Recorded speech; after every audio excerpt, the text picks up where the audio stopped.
A continuación, Noticiero Telesucesos. Clasificación A. Apto para todo público. Un noticiero pensado para usted porque se lo merece. Nos acercamos a la realidad desde diferentes perspectivas. Noticiero Telesucesos. Primera parte del Noticiero Telesucesos con las noticias más importantes del día.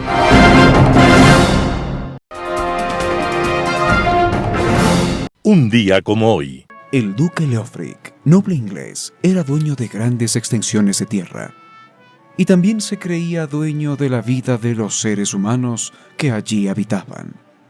El noble lo tenía todo: tierras, castillos, aguas, dinero, praderas, sembrados, y quería más. Por eso decidió aumentar los impuestos. Pero mientras él tenía más y más, la gente tenía menos y menos, y la situación se hizo insostenible. Y el duque, además de todo lo que tenía algo que nunca había sospechado. Tenía una esposa valiente y solidaria, sensible e inteligente, que comprendía las necesidades de los más pobres. Entonces enfrentó a su esposo y le dijo: Nuestra riqueza la debemos a los pobres de esta tierra. Nuestros castillos y los lujos son producto de su trabajo. Nuestro bienestar se explica por su dolor y su sacrificio. El conde Leofric intentó acallarla, pero ella se mantuvo firme y le exigió que bajara los impuestos para proteger a los pobres. El conde, burlón, le dijo que solo lo haría si ella fuera capaz de pasearse desnuda por el pueblo. En aquella época, inclusive en la actual, tal osadía era impensable de manera absoluta. Pero la sorpresa del conde lo dejó paralizado cuando ella aceptó, y de paso le recordó su compromiso. Está bien, lo haré. Pasearé desnuda por el pueblo y tú eliminarás los nuevos impuestos. Yo cumpliré mi palabra y tú la tuya. Ella se llamaba Lady Godiva y convocó al pueblo.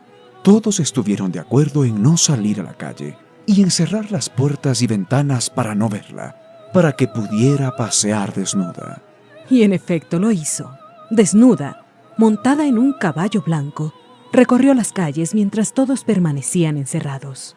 Su esposo tuvo que reconocer la victoria de aquel pueblo respetuoso y de aquella mujer valerosa, y se vio obligado a rebajar los impuestos. Para orgullo de los humanos y de aquella mujer en particular, esto sucedió un día como hoy, 31 de mayo del año 1040. Las principales noticias del día. Titulares. La Fiscalía le responde al Consejo de Participación Ciudadana. Contraloría aprueba informes sobre presuntas irregularidades en la administración del sistema SATGE. Municipio mantendrá mesas de trabajo por temas de seguridad en la Universidad Central. En el segmento de opinión, carreras políticas en Ecuador. En política internacional, viejas heridas. Los editoriales serán de Ramiro Rivera. Las reglas de la democracia. Santiago Basabe, manual para decidir por quienes no votar. Noticias del día. La Fiscalía le responde al Consejo de Participación. Al pedido de la comparecencia de la fiscal Diana Salazar para que explique sobre un supuesto plagio de una tesis, el Consejo de Participación Ciudadana y Control Social suma otra polémica con la Fiscalía. En la noche del 30 de mayo, el Consejo cuestionó la designación del fiscal subrogante y pidió al Consejo de la Judicatura que informe si ha posesionado a esta autoridad. Según el Consejo, hay un pedido ciudadano para esclarecer la legalidad y legitimidad de este funcionario. Ante esto, la Fiscalía señala en otro comunicado emitido este miércoles que ya existe un fiscal subrogante y se trata de Wilson Toainga, quien fue posesionado por el Consejo de Participación Transitorio en el 2018. Y agregó que lo actuado por este Consejo, en aquel entonces presidido por Julio César Trujillo, está respaldado por un dictamen de la Corte Constitucional. Antes del pedido de la Judicatura, el Consejo de Participación había llamado a la fiscal a una audiencia pública prevista para el 2 de junio en Quito. Pero Salazar ratificó que no asistirá a las convocatorias del organismo, ya que no tiene las facultades para llamarle a rendir cuentas de nada. La audiencia es con la finalidad de que responda por un presunto plagio de su tesis universitaria, señaló el titular del Consejo, Allen Berbera. La fiscal Diana Salazar mostró documentos al respecto y negó las acusaciones. Y agregó que se trata de una trama con la intención de tomarse la justicia, pero no lo van a lograr porque no tienen la razón ni la verdad. Una de las organizaciones que pide la comparecencia de Salazar es Acción Jurídica Popular, representada por Priscila Schettini. Ella es esposa del exdefensor del pueblo Freddy Carrión, sentenciado por abuso sexual. Contraloría aprueba informes sobre presuntas irregularidades en la administración del sistema SATHE. Las acciones constitucionales como el habeas corpus, que han servido para sacar de la cárcel a narcotraficantes, asesinos y exfuncionarios corruptos, presentan irregularidades desde su sorteo. La Contraloría General aprobó un informe sobre irregularidades en el sorteo de causas judiciales, además de falta de correctivos por parte del Consejo de la Judicatura para evitar la manipulación en el sistema automático de sorteos. La Fiscalía General fue notificada sobre el posible cometimiento de delitos por parte de funcionarios de la función judicial. Según la Contraloría, el informe de indicios con responsabilidad penal está relacionado con el sorteo de 77 causas en las dependencias judiciales del Guayas. Estos sorteos sucedieron entre junio de 2019 y septiembre de 2020. Los resultados de la auditoría reportaron que antes y después del sorteo se ingresaron instrucciones directas en la base de datos sin ninguna autorización. Esto fue posible por la falta de controles en los accesos a la base de datos y ocasionó que se rompa el principio de transparencia en el sorteo de las causas. Utilizando un usuario genérico y una aplicación que no fue desarrollada por la Judicatura, así lo reportó la Contraloría, se incrementó la cantidad de causas asignadas a los juzgadores, a excepción de un determinado juez y secretario. Por la configuración del sistema diseñado para asignar los ingresos al magistrado con menos carga laboral, se logró que las nuevas acciones constitucionales se asignen automáticamente al juez escogido.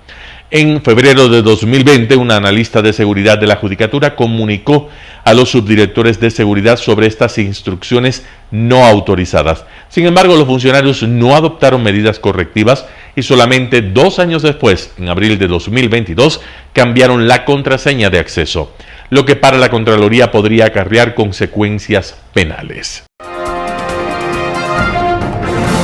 Municipio mantendrá mesas de trabajo por temas de seguridad en la Universidad Central. Más de 4.000 estudiantes y docentes de la Universidad Central del Ecuador recorrieron este martes 30 de mayo las principales avenidas del centro histórico en demanda de mayor seguridad en los alrededores de esta emblemática institución educativa. La comitiva fue recibida en el auditorio de la Secretaría de Coordinación Territorial y Participación Ciudadana por delegados municipales, quienes presentaron algunas preocupaciones que les aquejan, como la falta de un transporte universitario, mejora de iluminación, mayor patrullaje policial, recuperación de la unidad de policía comunitaria, entre otros.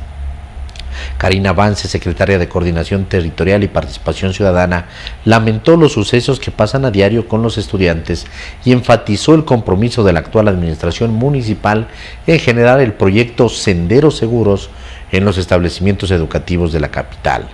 Asimismo, se realizarán mesas de trabajo permanentes para ir solucionando las problemáticas de inseguridad.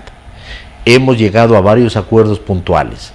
Se ha constituido una mesa de trabajo enfocada a puntualizar las necesidades de la Universidad Central, como extender los horarios de transporte. No queremos que esto simplemente quede en una reunión, donde llegamos a acuerdos y después no se dan respuestas, dijo Vance. La próxima mesa de trabajo interinstitucional se realizará el martes 6 de junio en las instalaciones de este Centro de Educación Superior. Entrevista del día. Este miércoles 31 de mayo estuvo en Radio Sucesos Diana Salazar, fiscal general del Estado, para hablar acerca de las acciones del Consejo de la Judicatura en su contra. Escuchemos qué es lo que dijo. ¿Usted cree que todo está, digamos, reorganizándose para ir contra usted ante la falta de Asamblea Nacional? Bueno, todo va tomando forma y conforme usted lo ha manifestado, son estos intentos desesperados por tratar de tomarse la Fiscalía General del Estado. Como no lograron a través del juicio político porque les faltó tiempo, entonces están buscando formas y todo con el contubernio de aquellas personas que se encuentran privadas de la libertad y que lo único que buscan es la impunidad. Me refiero a estos supuestos denunciantes de el tema relacionado con mi trabajo de graduación, que dicho sea de paso, ha sido, cumplió con todos los requisitos que la norma establece, fue dirigido por un catedrático, por el doctor Mario Ochoa Córdoba, y también fue revisado por un tribunal de calificación, entre ellos el ex fiscal general de ese entonces, al 2005, Washington Pesáez. Ahora, estas personas que presentan, y vamos por el tema de su tesis, son Angélica Porras, que fue del miembro del Consejo de la Judicatura de Marcelo Merlo. Sí, pero y la abogada, a eso voy. Abogada de Freddy Carrión. Abogada de Freddy Carrión, y sobre todo, esta referida organización, Acción Jurídica Popular, que conforman estos 48, 46 abogados que ejercieron la defensa del abusador sexual, que ha sido sentenciado con sentencia confirmada en apelación por abuso sexual. Es una vendetta, Milton. Yo, en realidad, es hasta gracioso tener que estar conversando sobre el tema de la tesis frente a ellos que son... Pero espérese, y también Patricia Schettini, que es la esposa pareja del señor Freddy Carrión. Es más, Freddy Carrión, que es un tema que el Consejo de la Judicatura debería analizar, ¿cómo suscribe una supuesta denuncia a una persona que se encuentra privada de la libertad? El sentenciado. Y es en referencia a esta supuesta denuncia. ¿Cuál es esta supuesta denuncia? Aquí tenemos un informe realizado por expertos académicos que dan cuenta que todo es una mentira.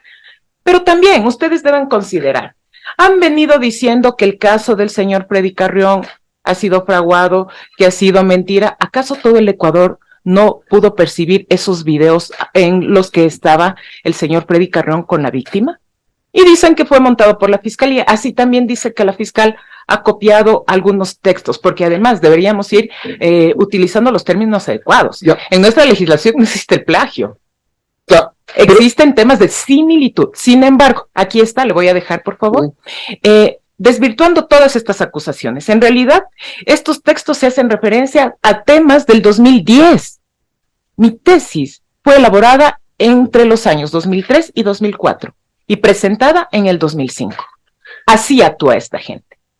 Ahora, ¿qué buscan ellos contra usted? Me imagino que buscan la liberación, la exoneración de su sentencia del señor Carrión, pero apuntan contra usted. Ya la acusaron de fraude procesal en este proceso mismo. Ya han acusado de fraude procesal, después dijeron que no existía la tesis, como ya les entregaron la tesis, ahora dicen que existe esta similitud. A ver, lo único que buscan es sacarme del camino para que ellos puedan avanzar con sus pretensiones. 28 jueces han revisado esa sentencia y siempre la Fiscalía General del Estado ha permanecido, ha comparecido para cuidar el debido proceso. Eso es lo que les molesta. ¿Todo por una persona? ¿O hay algo más detrás de esta persona que está presa? Es que todas estas personas están en torno a una organización que también se ha visto afectada por las decisiones de la Fiscalía General del Estado. Recordemos que existen prófugos de la justicia que no pueden venir al país a ejercer actividades políticas. También han sido sentenciados las primeras o máximas autoridades de otras instituciones, de la Contraloría General del Estado, porque también existe coincidencia. 2 semanas antes, el hermano del ex contralor Pablo Celi presenta una denuncia también ante el Consejo de la Judicatura en contra de uno de los jueces que dictó la sentencia en el caso Las Torres. Claro, como el Consejo de la Judicatura sí tiene competencia para suspender a los jueces de la Corte Nacional, lo hicieron. Pero solamente da cuenta de este entramado que se ha tejido para afectar la institucionalidad y sobre todo para tomarse la Fiscalía General del Estado. Señora fiscal, justamente el presidente de la República habló en su momento cuando justificaba lo de la muerte cruzada de este plan macabro de la oposición que dice primero verían por mí, luego por la fiscal y por más instituciones. Eso se está cumpliendo, se está evidenciando Pero, ¿qué es lo que buscan? ¿Por qué quieren tomarse la fiscalía? Por la impunidad. Reitero, es solamente impunidad, porque saben que esta fiscal general cumple con sus competencias, saben que a esta fiscal general no la pueden controlar, saben que esta fiscal general va a las audiencias y presenta los casos con contundencia. Y mire, ahorita estamos nosotros discutiendo sobre este tema. ¿Y qué es lo que están logrando? Distraer a la ciudadanía de aquellos casos importantes y sobre los cuales nosotros seguimos trabajando y que vamos a presentar formulación de cargos. Nos distraen del trabajo. Esa es también su objetivo. Hablemos de las dos instituciones que le están llamando o que le están pretendiendo. Consejo de Participación Ciudadana, que la convoca usted. ¿Tiene usted la obligación de asistir? Es que no tiene ninguna competencia para hacerlo. Se está confundiendo esta figura de la audiencia pública, que no es otra cosa que asistan para informar los funcionarios en la gestión de gobierno. Gestión de gobierno. La Fiscalía General del Estado no forma parte del Ejecutivo, sino de la función judicial y además que es un órgano autónomo. Las únicas personas que pueden llamar a comparecer en virtud del control político es la Asamblea Nacional. Entonces, se están arrogando funciones. ¿Pero por qué no les quieren o porque no saben? Bueno, por ambas dos. Habrá que preguntarles a ellos, ¿no? Entiendo que deben tener asesores jurídicos. El presidente es abogado, incluso él participó en defensa de uno de los sentenciados en el caso Sobornos. Entonces no es porque no sabe. No es porque no conoce el derecho o la ley, porque litigó en la Corte Nacional de Justicia con esta fiscal en el caso Sobornos. Usted igual no se va a presentar. Es que, ¿cómo me voy a presentar a algo que no corresponde? Sería avalar la ilegalidad. Hablemos del Consejo de la Judicatura, que hace 2 días, la noche de hace 2 días, se convocó 7:45 rapidito para buscar sancionarla. No hubo el quórum y se frustró una intención que al parecer la tenía encabezado el propio presidente del Consejo de la Judicatura, que ayer ya dio varias excusas de lo que estaba pasando. Así dice que ese era un informe de recomendación, pero que no tiene la obligación de acogerlo. No sé cómo sean los procesos en el Consejo de la Judicatura. Cada institución se maneja de forma independiente, pero, por ejemplo, en el caso de la Fiscalía nos aseguramos de que el personal que asesore a la máxima autoridad tenga el conocimiento y no le haga cometer errores. También en Radio Sucesos estuvo Cristóbal Buendía, presidente del Observatorio de Movilidad de Quito, para hablar acerca de la operación comercial del Metro de Quito. Veamos la nota. Sí, resulta que nos han estado tomando el pelo, ¿no es cierto? Porque de lo que se anunció en diciembre pasado, en el cumpleaños del anterior alcalde, cuando se inauguró el Metro de Quito supuestamente, es que ya todo estaba listo y que efectivamente las condiciones de operatividad de este sistema aseguraban a los ciudadanos cierto nivel de certeza o cierto nivel de seguridad, valga la redundancia, en la operación de este sistema. Y total de totales es que no ha sido así. Es decir, que nuevamente, en un tema relacionado al Metro de Quito nos engañaron. Engaño que se suma a la serie de engaños, como por ejemplo a la entrega de la obra física que debió haberse realizado en el año 2018. Claro. Al precio referencial que debió haber tenido este proyecto de 1.500 millones que terminó costando más de 2.000 millones y seguirá costando más. Y adicionalmente, lo que deja esto como resultado que esta factura siempre la tenemos que pagar nosotros, porque la operación del Metro de Quito que se desarrolló durante los meses iniciales de este año, definitivamente fue deficitaria, ¿no? Es decir, los costos de operación fueron mayores a los ingresos. Por tanto, por ejemplo, la factura al operador extranjero que está prestando servicios, la pagamos todos los quiteños a partir de los recursos fiscales de la municipalidad. Entonces, fíjese usted esta serie de ineficiencias y esta serie de inconductas, digámoslo así, por parte de quienes han estado al frente de este proyecto, hoy nuevamente nos hace, número uno, darnos cuenta de un engaño, y número dos, cada vez nos sigue costando más dinero. Es complejo y, por ejemplo, lo que dijo el nuevo gerente Víctor Hugo Villacrés es que los trenes deben funcionar automáticamente, pero que aún requieren de los maquinistas para algunos procesos.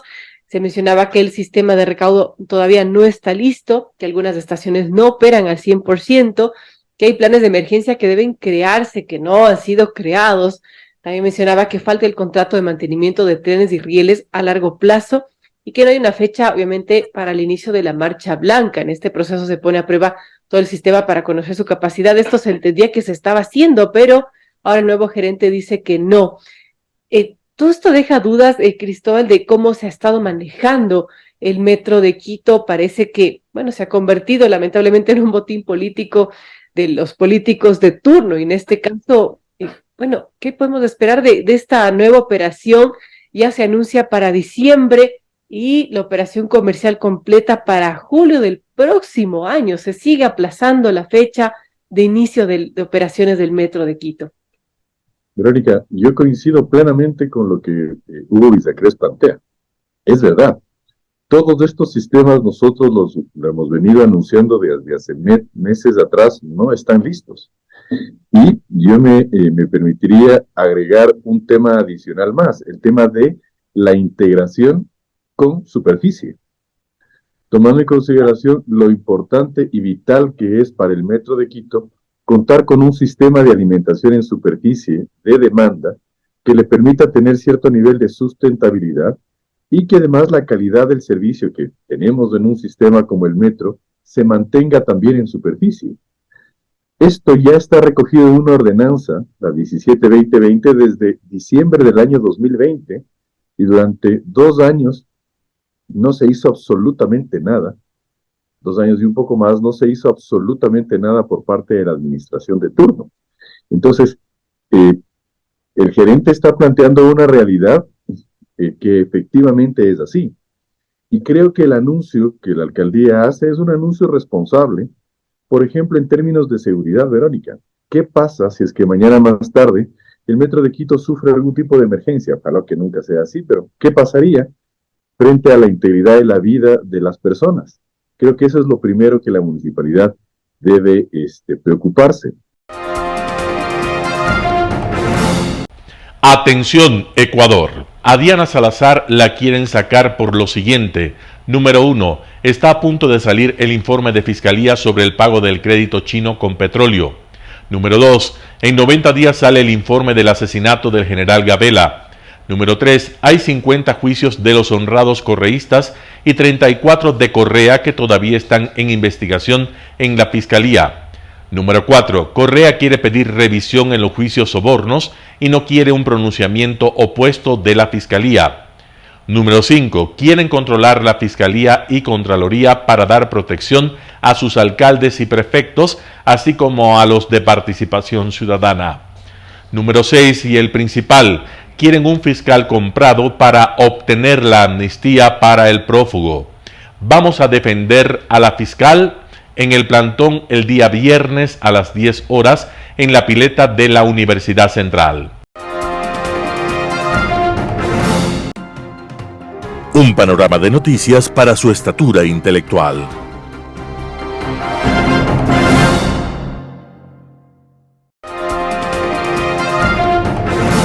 Opinión. Las carreras políticas en el Ecuador.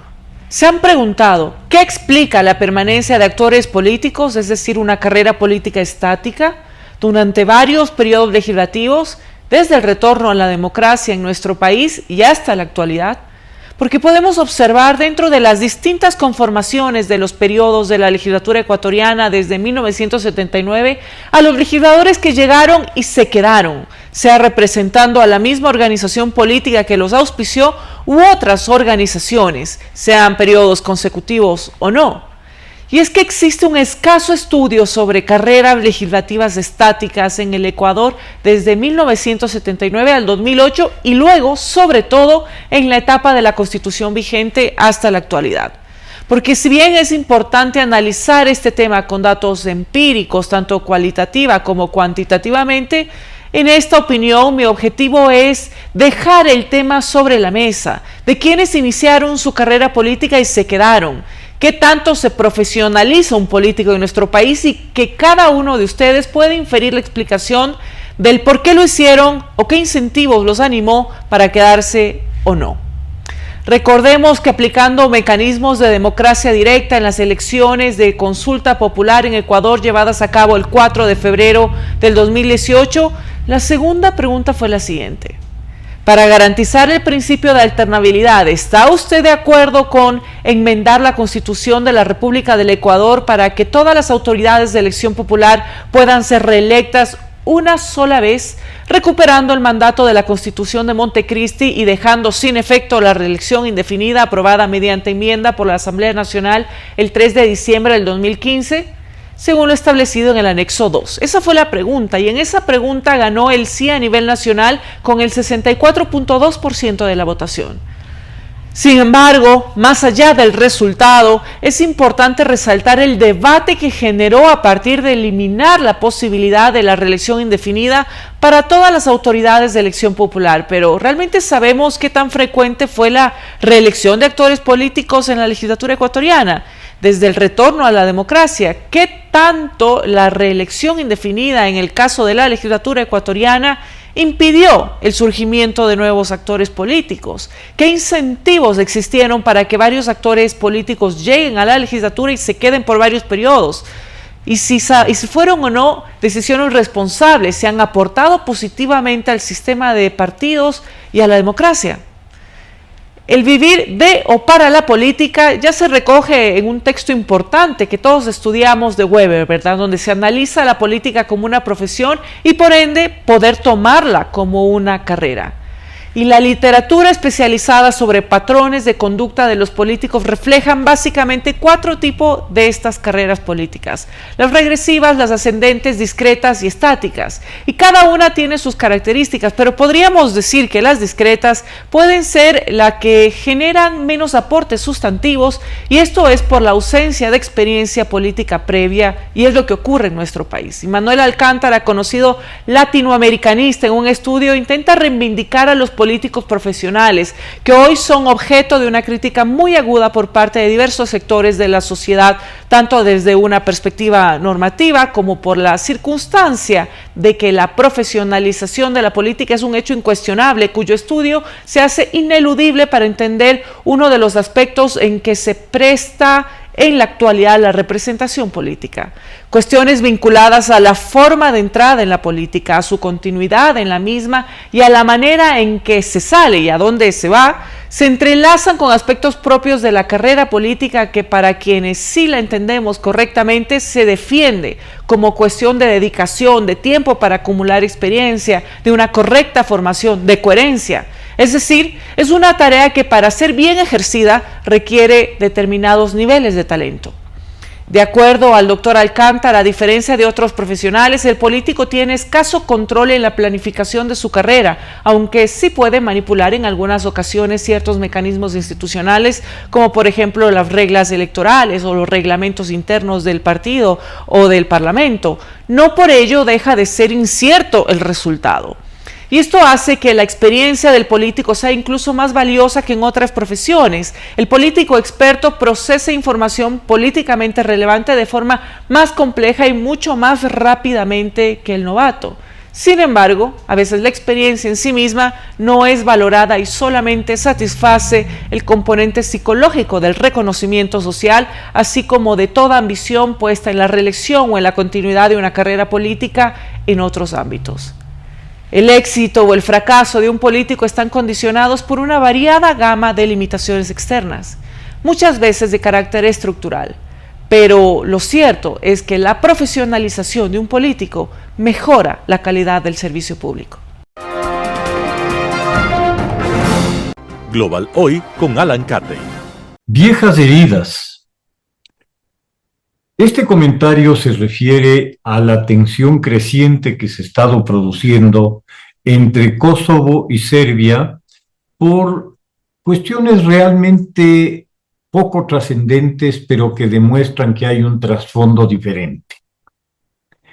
Hace más de 630 años, durante la expansión del Imperio Otomano hacia los Balcanes, se produce un enfrentamiento decisivo entre las fuerzas otomanas y una coalición de algunos príncipes y señores feudales balcánicos, en su mayoría serbios, encabezados por Lazar, el principal líder y guerrero serbio.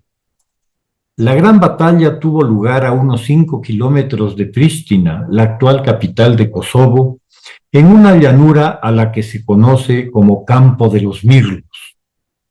La victoria estratégica otomana significó la conversión de Serbia en un estado vasallo del Imperio Otomano al que debía pagar tributo y proporcionar soldados. Pronto la nobleza serbia se avino a integrarse por matrimonio con los vencedores turcos. La propia hija del príncipe Lázar se casa con el sultán Beyazid y su hijo y heredero Stefan se vuelve un fiel aliado de su cuñado. En torno a este lejano episodio se construye una mitología nacionalista que se convierte en el núcleo alrededor del cual se levantará el Estado serbio tras obtener su independencia en el siglo XIX. Las diferencias religiosas son otro factor de conflicto al ser los serbios parte de la Iglesia Ortodoxa y el Imperio Otomano obviamente un Islam militante. Los 400 años de dominio otomano marcarán de manera profunda a las poblaciones de los estados balcánicos sucesores tras el final de esa dominación, entre 1870 y 1912, cuando un imperio otomano en plena disolución se debe retirar a sus fronteras ancestrales, es decir, las previas a la conquista balcánica. La influencia otomana e islámica es evidente y muy visible en la arquitectura, gastronomía y, por supuesto, en la religión en toda la región, pues a lo largo de este largo dominio, más extenso que el de la corona española en América, por poner un ejemplo, muchas personas, familias y hasta regiones aceptaron la religión del imperio por razones diversas, convirtiéndose al Islam, que es mayoritario en varios estados de los Balcanes al presente.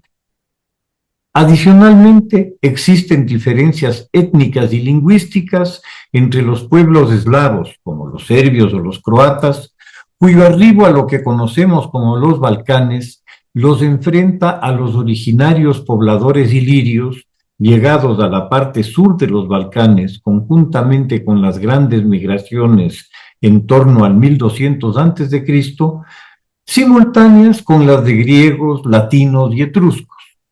Estos ilirios serán conquistados por Roma y se los pasará a conocer como albaneses al llamar los conquistadores romanos Alba a lo que hoy es Albania. El nacionalismo, el lamentable fenómeno que dio origen a los devastadores conflictos del pasado siglo, encontró terreno fértil para su acción en esta región tan fracturada por toda la historia vivida.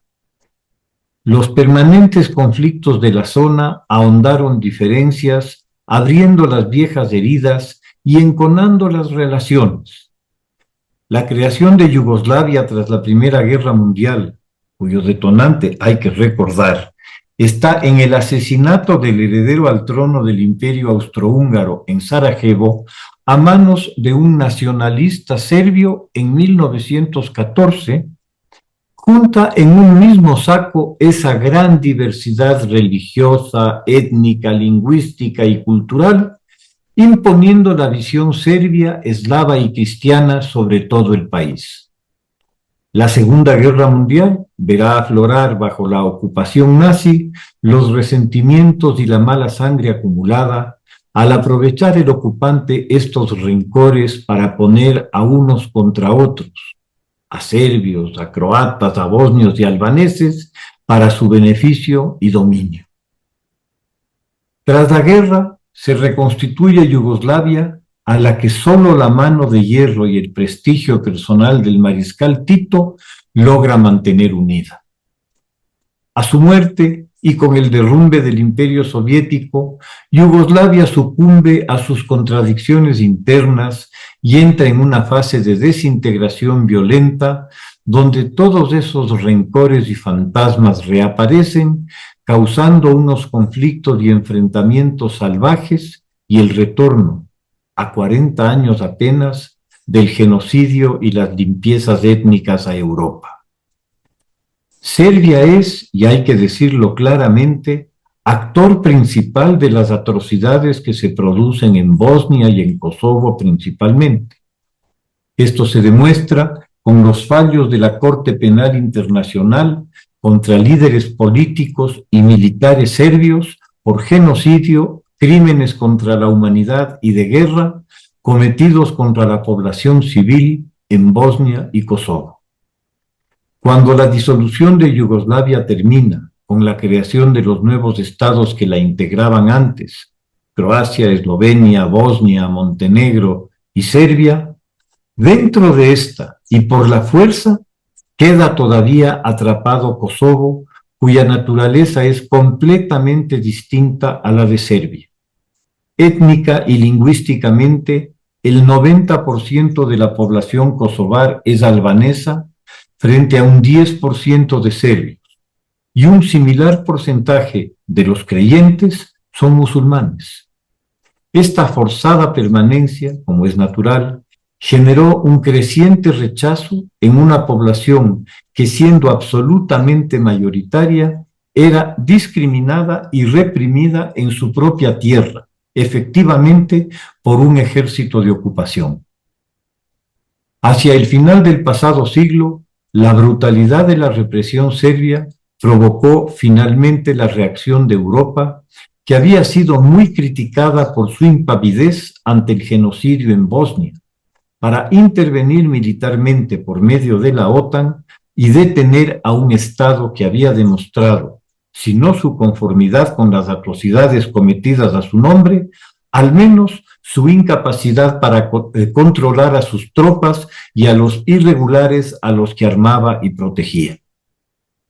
La intervención de la OTAN detuvo el conflicto, atacando con su aviación a las fuerzas serbias en Kosovo, estableciendo también una fuerza militar permanente para la separación de las fuerzas serbias de los territorios kosovares. En 2008, Kosovo se declaró Estado independiente con su capital en Pristina, habiendo sido reconocido por 97 países. Si existe un país en el que se aplicó el principio de autodeterminación por decisión de una absoluta mayoría de su pueblo, este es Kosovo. De nuevo, las viejas heridas que no se dejan cerrar originan conflictos, como se ha vuelto ya habitual en la región, con una Serbia que pretende desconocer una realidad evidente para todos, apelando al manido recurso de la defensa de las minorías serbias, el mismo al que apelara Hitler respecto de las minorías alemanas perseguidas y el que hoy emplea Putin para desmembrar a Ucrania, mantiene encendida la mecha del conflicto. Hace unos meses, las tensiones con Bosnia por estos mismos temas tensaron la situación en los Balcanes. Hoy pasa lo mismo en Kosovo. Es tiempo ya de cerrar heridas centenarias y de levantar fantasmas para relatos infantiles. Como cualquier país, Kosovo tiene derecho a aplicar sus leyes y reglamentos en su ámbito territorial. Llegar al ridículo y a la violencia a la que se ha llegado por las placas de los vehículos es un absurdo equiparable a alguna guerra que se dio por un partido de fútbol. Que esto ocurra en Europa en 2023 explica mucho de lo que acontece en tantos otros lugares. Muchas gracias. Editorial. Las reglas de la democracia. Artículo de Ramiro Rivera, publicado en Diario El Comercio. Uno de los significados del Diccionario de la Lengua Española respecto a las reglas dice: aquello que ha de cumplirse por estar convenido por una colectividad. Todos imaginamos que no habría deporte, competencia o juego sin observancia y acatamiento a las reglas, sea el fútbol, el baloncesto, el atletismo o los juegos de mesa como el ajedrez. Lo mismo sucede con el orden político de una sociedad. Sin el respeto a las reglas del juego de la democracia, no es posible construir instituciones y perfeccionar la convivencia, la legitimidad y la gobernanza. Las reglas de la democracia establecen lo permitido y lo no admitido, los límites de lo aceptado o de lo que no debe hacerse. El conjunto de las mismas configura un mínimo indispensable para la convivencia y la legitimidad. Hacer movimientos no admitidos en el ajedrez equivale a patear el tablero. Burlar lo convenido y escamotear extendiendo o acomodando los procedimientos constituye algo parecido a apalear y demoler la democracia. El respeto a los preceptos, la observancia a los procedimientos, el evadir o soslayar lo fijado y lo establecido, el transgredir al antojo de cada quien, no solo corroe la débil democracia, sino que carcome y destruye sus endebles instituciones. La tragedia de nuestra política es transgredir y acondicionar las reglas a los pequeños intereses. Si no se respeta la legalidad, la regla de la mayoría, el respeto a las minorías, la transparencia, la pluralidad, la tolerancia, los límites del poder, la posibilidad de consentir y de disentir, los mecanismos para dirimir los conflictos y zanjar los bloqueos y broncas, la democracia y sus instituciones serán la deriva, la frustración y la lejanía. Cuando se aprenda a respetar el trazado de la cancha y actuar dentro de las reglas, solo desde ahí se estará labrando una convivencia racional y construyendo democracia. Si se continúa saltando las normas en un juego sucio de trampas, estaremos condenados a las turbulencias del fracaso que devoraron la democracia que no alcanzamos. Artículo de Ramiro Rivera publicado en Diario El Comercio. Manual para decidir por quiénes no votar. Santiago Basabe, primicias. Muchas veces se dice que la responsabilidad por el tipo de representantes políticos que tenemos está en nosotros, los electores. Al ser la ciudadanía la que con su voto otorga el mandato político, el razonamiento anterior no daría lugar a mayores discusiones. No obstante, lo dicho es solo parcialmente cierto. Si el electorado debe elegir entre un conjunto de candidatos que conocen poco sobre las responsabilidades que deben asumir y que además cada vez en más casos se puede intuir su interés de acceder al espacio para beneficiarse personalmente de los recursos públicos, entonces hay que relativizar el grado de responsabilidad que se pretende endosar al común de los ciudadanos. Así, dado que hay que escoger entre incapaces y corruptos, el votante no puede elegir a los mejores, sino simplemente a los menos malos. Dicho de otra forma, si tenemos que seleccionar entre un canasto de frutas en proceso de descomposición, a lo único que podemos aspirar es a tomar a la que luce menos putrefacta. Ante esta tristísima situación, que no se resuelve con voto facultativo ni tampoco pidiendo títulos académicos a los candidatos, al menos es posible establecer algunos parámetros que nos permitan identificar por cuáles candidatos y organizaciones electorales no debemos votar.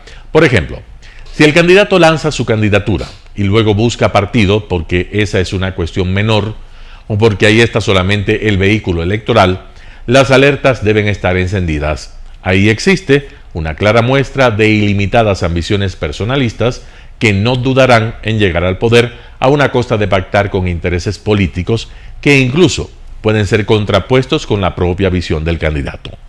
Estos son los candidatos que dicen que las ideologías son una cuestión anacrónica a la que hay que dejar de lado.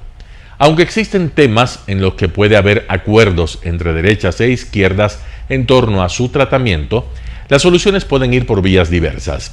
Y esas soluciones por vías diversas están marcadas por las ideologías. Por tanto, el que relativiza las ideas políticas es un candidato al que no se le puede confiar un mandato popular. Visto desde la perspectiva de las organizaciones electorales, pues darles el membrete de partidos políticos sería un premio injustificado, también hay algunos parámetros que pueden ayudarnos para saber por quién no se debe votar. Si la organización electoral no presenta su propia propuesta presidencial, esa no es una muestra de búsqueda de consensos ni tampoco de facilitar candidaturas únicas. Esencialmente, en el caso del Ecuador, ese es el más vivo reflejo de que en esa organización electoral carecen de cuadros políticos, a excepción del gerente propietario. Algo similar ocurre cuando la declaración de la organización electoral es que abre sus puertas para recibir candidatos de fuera de su seno. En ese caso, la falsa imagen de apertura no debe engañarnos, pues al igual que en la situación anterior, lo que verdaderamente sucede es que no tienen candidatos propios. En ambos escenarios, el juego de las organizaciones electorales es el siguiente. Entregan la candidatura a alguien, cualquiera. que se pueda financiar la campaña independientemente de sus opciones reales de triunfo. A cambio, los votos obtenidos por el candidato servirán para que ellos, los dueños de las organizaciones electorales, mantengan su registro ante el Consejo Nacional Electoral y así el negocio de la política continúe. A este tipo de mercenarios de la política no hay que darles el voto. Como se ve, es relativamente sencillo identificar a los candidatos y a las organizaciones electorales a las que la ciudadanía debe mirar con recelo e incluso con desconfianza.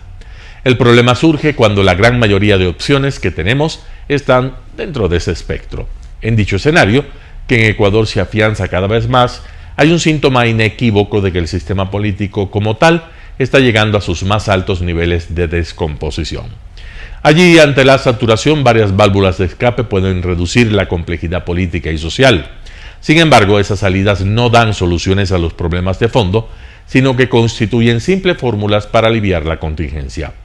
Un nuevo caudillismo, la aparición de extremistas sin antecedentes políticos, pero con muchas ansias de poder, o una nueva carta constitucional son algunas de las alternativas que no pasan de ser coyunturales y que tarde o temprano nos vuelven a enfrentar a los problemas estructurales a los que secuencialmente pretendemos evadir. Uno de ellos está en el Código de la Democracia. Allí se marcan las líneas maestras para el protervo sistema político en el que vivimos. Santiago Basabe, primicias. Noticias internacionales. Estados Unidos se preocupa por los contactos internacionales de Elon Musk después de su visita a China. Elon Musk ha visitado Pekín para hablar de los futuros proyectos de su empresa Tesla, que ha expresado su voluntad de desarrollar y ampliar su actividad en China. En abril, la empresa anunció sus planes de construir una nueva fábrica de baterías en el país. Durante su estancia, Musk se reunió con varios funcionarios, entre ellos los ministros de Asuntos Exteriores y de Industria. El Ministerio de Exteriores chino dijo que durante la reunión con el ministro, Musk se opuso a las tensiones económicas entre Estados Unidos y China. La actividad internacional de Elon Musk podría ser un problema importante para la Casa Blanca. El presidente estadounidense anunció que podrían examinarse los contactos del empresario con otros países.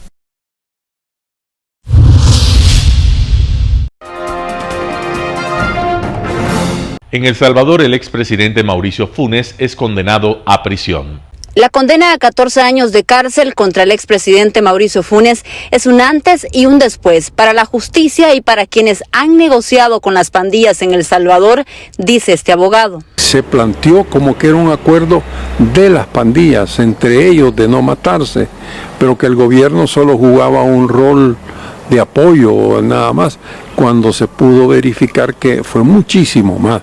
Fueron instigadores, no es lo mismo que una persona hable con ellos, o una iglesia, o un pastor, a que sea un funcionario de Estado que ponga en juego la soberanía. La Fiscalía acusó a Funes de otorgar beneficios a las pandillas, como el traslado de cabecillas de cárceles de mayor seguridad a prisiones de menor seguridad, a cambio de reducir los homicidios entre los años 2012 y 2013. En resumen, constituye pues la participación de ellos, el conocimiento de ellos en el tema de la tregua. Junto al expresidente también fue sentenciado el exgeneral David Munguía Payés, quien fungió como ministro de Seguridad de Funes. Munguía dijo que apelará su sentencia a 18 años de cárcel. Nosotros, por hacer un bien, una política pública, hoy nos están pasando una factura de carácter político, y eso hay que dejarlo claro, ¿verdad? Nosotros somos perseguidos políticos. Funes, quien en 2019 se nacionalizó nicaragüense y allí vive, aseguró que la Fiscalía no presentó pruebas de que los beneficios otorgados a las pandillas hayan sido autorizados por la presidencia y acusó al tribunal que lo condenó de obedecer a la derecha. Yo no creo que sean perseguidos políticos. Me parece que siempre hubo un delito implícito en esto. Creo que el mensaje es para los funcionarios actuales, los funcionarios que han estado después del gobierno del señor Funes. Puede ser que ahora no lo juzguen, pero en el tiempo todo eso termina siendo juzgado. Además de la tregua entre pandillas, sobre Funes pesan otros cargos vinculados a corrupción. 2 de ellos ya están en etapa de juicio. Este es el segundo expresidente de El Salvador condenado en los últimos 5 años. Raquel Herrera, Voz de América, San Salvador.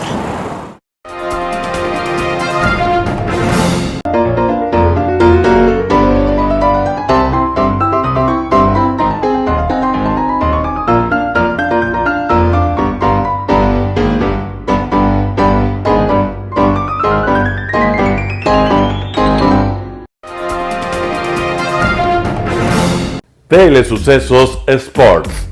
Deportes, deportes, deportes. Todas las tardes, 4 horas de lunes a miércoles, de 14 a 17 horas. Los jueves y viernes, 6 horas, de 12 a 20 horas. Desde Arena Telesucesos. Transmisiones en vivo, siempre Ecuavolley. Y luego, deportes para recordar. Todas las tardes, deportes en Telesucesos Sports, bajo la dirección del arquitecto David López. La visión objetiva de quien vive el deporte. Sucesos deportivos, visión de un equipo de opinión joven de comunicadores.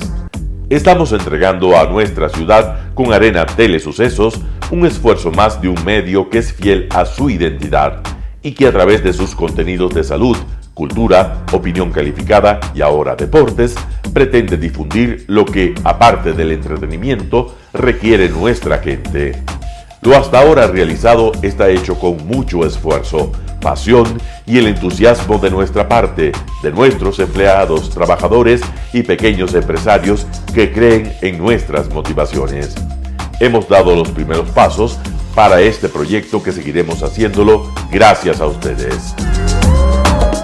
El tenis, box, golf, racquetball llegarán a su pantalla de televisión en tiempo real a través de Canal 29 UHF, competencias que podrán ser atendidas a través de Facebook, YouTube y vivir los encuentros deportivos en directo y en tiempo real. Esté atento a nuestros horarios especiales de transmisión los fines de semana y feriados.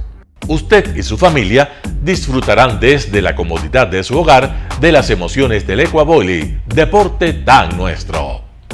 Somos inéditos y para ello disponemos de un escenario cubierto propio, Arena Telesucesos, desde donde transmitimos nuestros encuentros masculinos y femeninos de este deporte.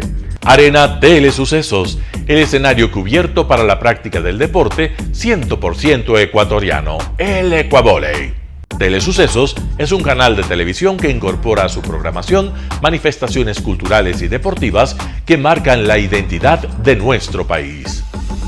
Consideramos que el Ecuavolley es una manifestación deportiva con partida de nacimiento popular y nombre propio ecuatoriano. Arena Telesucesos, funcional espacio cubierto para la práctica y desarrollo del deporte. Por fin tiene usted un espacio de difusión de su deporte preferido. Arena Telesucesos atiende deportes de su preferencia: básquetbol, tenis de mesa, esgrima, taekwondo, fútbol sala, box, halterofilia. ¿Cómo llegar? Nuestras instalaciones se encuentran en el norte de la ciudad, en un sector de gran crecimiento y desarrollo urbano al que se accede a través de la vía E35, más conocida como la Avenida Panamericana Norte. Desde el centro comercial El Portal, a 2 kilómetros a la derecha, se encuentra la calle García Moreno, antiguo camino a Llano Grande, una arteria en la que se desarrollan dinámicos comercios. Junto al centro comercial Ciudad Alegría, a 100 metros, hemos llegado a nuestras instalaciones, Arena Telesucesos, la cancha del Ecuavolley. Telesucesos, el canal de televisión siempre inédito. El noticiero Telesucesos es retransmitido de lunes a viernes a las 7 horas por Radio Planeta Sur 106.1 FM de la ciudad de Loja. Noticiero Telesucesos.